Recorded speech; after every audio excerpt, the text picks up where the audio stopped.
All right, what's going on, everybody? All right, this is going to be something new that we're going to try. I have been online for a while. I've dealt with a lot of people over time, and I get a lot of questions that I figured other people may have the same questions. So why not answer the questions and make a video when I answer the questions, and then everybody can get the answer. Okay. So that being said, I want to keep this going. So keep sending me questions. As you have questions for things, don't be offended if you send me a DM or you post a comment and I don't give you a really detailed or in-depth or I don't answer at all. Okay. Because what I'm going to start doing is I want to start collecting these questions and doing videos like this. Okay. So hopefully they're helpful. Hopefully you've got some information that you want to know about or need clarification for, or you want me to help filter because there's a ton of information out there.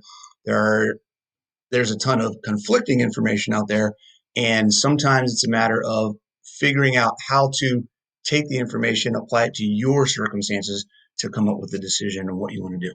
Okay, so that being said, the first question I'm going to answer is somebody asked me, they said they've tried everything under the sun and they can't lose weight. Okay. They've tried Atkins, they've tried paleo, they've tried um, all sorts of different combinations of low fat, high carb, low fat, low protein, low protein, high fat, moderate carb, whatever combination of the macros you can think of, they've tried it and they can't seem to lose weight. One of the issues being that they're dealing with is they snack and they think that snacking is something that is kind of keeping them from seeing progress, but they don't know how to stop snacking. Okay. I'm going to give you two things. First off, the first thing, whenever we're looking at the success of a diet, we have to identify what is it that we're looking at to determine success, right? Are we looking at weight? Are we looking at clothes, how your clothes fit? Are we looking at a health issue that we're trying to resolve? Um, in general, the way that I look at it for most people, okay, most people are looking at a nutrition solution to their lifestyle because they want to lose fat. Okay. Not because they want to lose weight. They want to lose fat. They want to get more tone. They want their body to look more fit. They want their clothes to fit looser, right? Or have to go buy new clothes because their clothes are too big for them now. That's the goal, right? They want to look good in a bathing suit. Those are the bigger reasons, right? The more in your face reasons people want to do something to change their nutrition or their exercise or their fitness habits. Okay. That being said, let's stop looking at weight. Okay. Weight is not your marker for success. Okay. We've talked about it before. We'll talk about it again. Okay. Muscle weighs less than fat per quantity, right? The amount that you have weighs less. So if I have 5 pounds of fat and I have 5 pounds of muscle, okay, it's going to look different on my body. Okay, so I'm not worried about the weight. As you lose fat, start eating right, eating more protein. As you lose fat, start building muscle by working out and lifting weights, not just doing cardio. We're going to get to that later. Okay, you're going to add muscle. Your density of where your weight is coming from is going to get higher, right? Less space, more weight is what you're looking for. So weight isn't going to help you if you get on a scale. Body fat percentage, lean mass, skeletal muscle mass, those are the things that you can look at to determine if what you're doing is helping you get healthier, right? As your body fat percentage goes down, as your lean mass pounds goes up, your body starts to shrink even though your weight may stay the same. Okay. So let's stop looking at weight. The other part of that, when it comes to figuring out what nutrition lifestyle works best for you, all right, I recommend, and it's kind of become the triumvirate of nutrition in a lot of ways, right? The three things that you want to look at when it comes to choosing nutrition, lifestyle, the nutrient choices, the food choices, whatever combination of macros, where you get those macros, whatever, look at these three things, okay? Nutrient density, how many nutrients, how much nutrients do you get in the food that you eat by quantity? Do I get more nutrients out of 6 ounces of meat or 6 ounces of broccoli, right?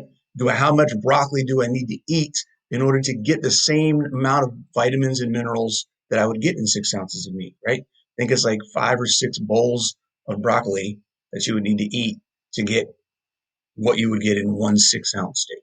Okay. So think about nutrient density. The more dense the nutrients, the less the calories in most cases. Okay. And we're trying not to overeat, right? It is possible to overeat. Calories in, calories out all about, is not all what nutrition is about. That doesn't mean it doesn't play a role. Calories in, calories out does play a role when we talk about fuel calories, not protein. That's another video. Okay. Um, so you do need to be careful that you don't overeat. It is possible to overeat, guys. Duh. Right. Nutrient density. Something else to look at is your bioavailability. Okay. It doesn't matter how nutrient dense your food is if what you're eating is causing an effect in your body where your body can't absorb the nutrients. Okay. So there's a lot of things in some plants. There's a lot of tons of stuff in processed foods, a lot of lacking that we have, or micronutrient deficiencies that we have as humans in today's society that prevent us from breaking down and using all of the stuff that we get in food. So even if you're eating nutrient dense foods, you need to make sure that you're getting that stuff from bioavailable sources. Okay. The most bioavailable source we have is meat. Think about that. Okay. There are other things you can do. If you want to eat vegetables, that's fine. Cook them, ferment them, do whatever you can to break it down as much as possible so that you can get stuff out of it without your body losing all of that stuff because your body's having to do all the work to break it down. So raw veggies, as much as a lot of people say that they're great for you, I would recommend cooking them down or fermenting them first so your body can digest and get the stuff out of them that is good in there. Okay. The last thing in that list of things to do is satiety. Make sure you're eating foods that keep you full. Okay. This is a key when it comes to snacking.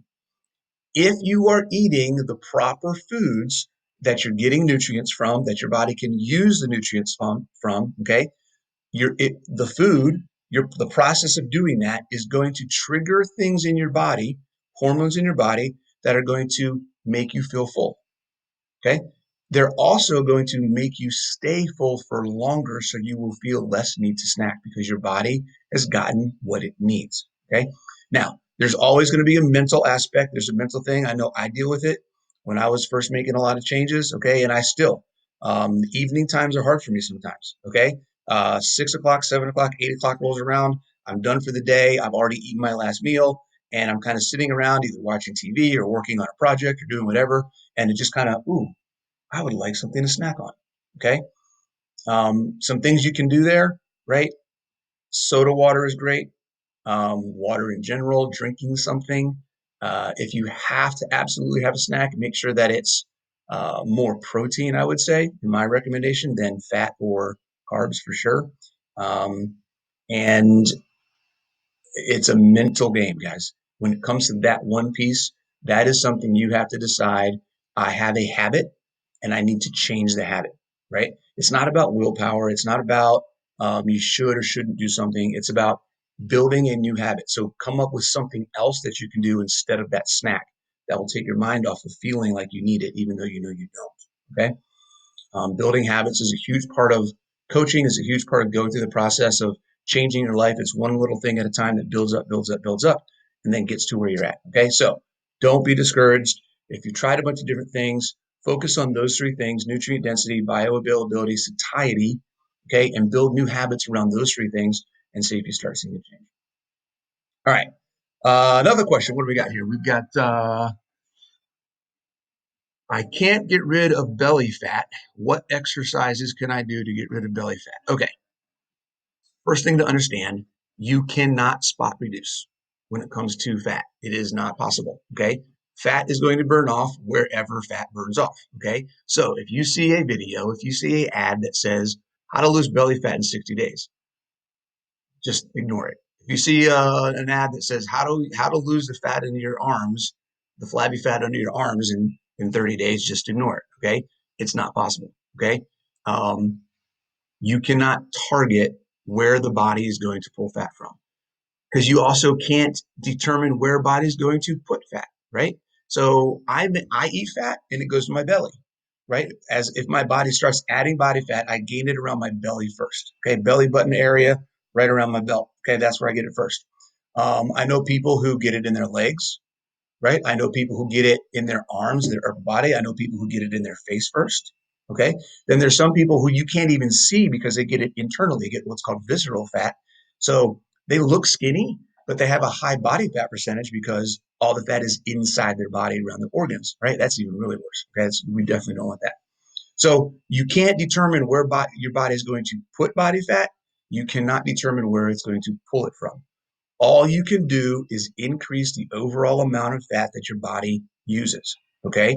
So that being said, you need to exercise. Okay. And you need to stop eating things that are going to add to your body fat. Okay. So if you want to lose your body fat, let's say you got a midsection, you got a spare tire that you want to get rid of. Okay. You have to do whatever you can to get rid of enough body fat wherever it's being pulled from that it eventually gets to your belly and starts pulling from your belly fat. Okay. Now, if you're lucky and you want to lose belly fat and your body starts pulling from your belly fat first, then that's awesome. Okay. But that doesn't mean everybody's like that. And that doesn't mean that it's always going to stay that way for you. It may pull from your belly at first originally, maybe for a while. And then you might notice that it start coming from your legs or your arms or somewhere else. Okay. So you can't determine it. All you can do is work on overall body fat loss. And then eventually it will get to where you want to be. Okay. That's why when we talk about getting fit, is looking fit. Okay. Don't worry. Honestly, don't worry about where you lose your body fat. Don't worry about losing body fat in a particular area. Just get in shape, right? Focus on fitness goals of being able to do things, being able to um, be strong, have endurance, build stamina, be able to move your body without getting fatigued, right? Go through all of that stuff and build overall general functional fitness. And then you will start to look like you're fit. It's kind of cool how that happens. All right. Along with that, what are some exercises, things you can do to build your butt and thighs? Okay. I posted about this a couple days ago, maybe yesterday. I don't remember. If you want to build your button thighs, okay, three exercises you can do. They're the most basic, most common exercises you'll see anybody do, and they work really well if you do them consistently. Squats, deadlifts, and lunges. Okay, it doesn't have to get fancy, guys. You don't need to be doing all these fancy band upside down leg things on the machine and who knows whatever else you see all these people doing on Instagram to build their butts. Okay, just squat, deadlift, and do lunges. Okay, with heavy weights. Okay. If you're doing 20 squats in a row, you're not doing it right to build your butt, right? If you want to build some butt, okay, heavy for 6 to 8 reps. If you want to build some thighs, heavy for 6 to 8 reps. The 8 reps should be heavy and challenging, not I did 8 reps, woohoo. Okay. It should be 8 reps. I need to sit down and take a break. That's what you're looking for. Okay. For 4 or 5 sets. Seriously. Okay. Work your muscles if you want them to grow. It's the only way to do it. All right. Another question. We got 2 more questions to go. I hate cardio. What is the best overall exercise? How much and how often? Okay. That is a lot. Okay. I hate cardio too. All right. So my cardio is lifting weights really, really fast. Lifting weights no, lifting weights really fast is my cardio. Okay, for the most part. Not really. I mean, I do run sometimes. My average when I run in a workout, it's usually no more than 400 meters. But I usually do intervals or I mix it in with other things that keeps my heart rate up the whole time. Okay, I am not one personally to run 4 miles at a time. The Army broke me of that. I don't think I'll ever go back to it. Okay. I like to row, and I do air bike every once in a while for distance, but not that often. Okay. My normal workouts, I do HIIT training. I do CrossFit. I also do bodybuilding style, just regular lifting, things like that. But when I'm doing my HIIT training, it's usually somewhere between 10 and 20 minutes. Okay. That's the average. 10 and 20 minutes is kind of where I'm at. If I had to average it, I'd say 15 to split it up, right? um, High intensity interval training to me is where it's at. If you are not lifting and moving weight, if you are not doing something to get your heart rate up high, maintained for a period of time, if you are not doing something that's going to make your body move in as many different positions and ranges of motion as possible, then you're missing out on something. Okay. Range of motion, vary the intensity of what you're doing, high intensity, low intensity, short time, long time. All of those things go into it. Okay. But the minimum, you got to move weight, you got to move your body, and you got to have a high heart rate. Okay. How much and how often, that's variable for you. I don't know anybody's individual situation. I work out 5 to 6 days a week. Someone just starting out who's never worked out before, I would say maybe 3 days a week to get started. Your workouts should not be more than an hour to an hour and a half. If you're working out for 2 hours or more, then your workout program is either has too much volume or it's not designed properly or you're taking too many rests. Something's not right there. Your workout should not take more than an hour and a half for a normal goal of functional fitness and health and improving your just general quality of life. Okay. Uh, yeah, an hour, hour and a half max. Okay. All right. Last question. What is this here? It says hold on. I can't read my own handwriting.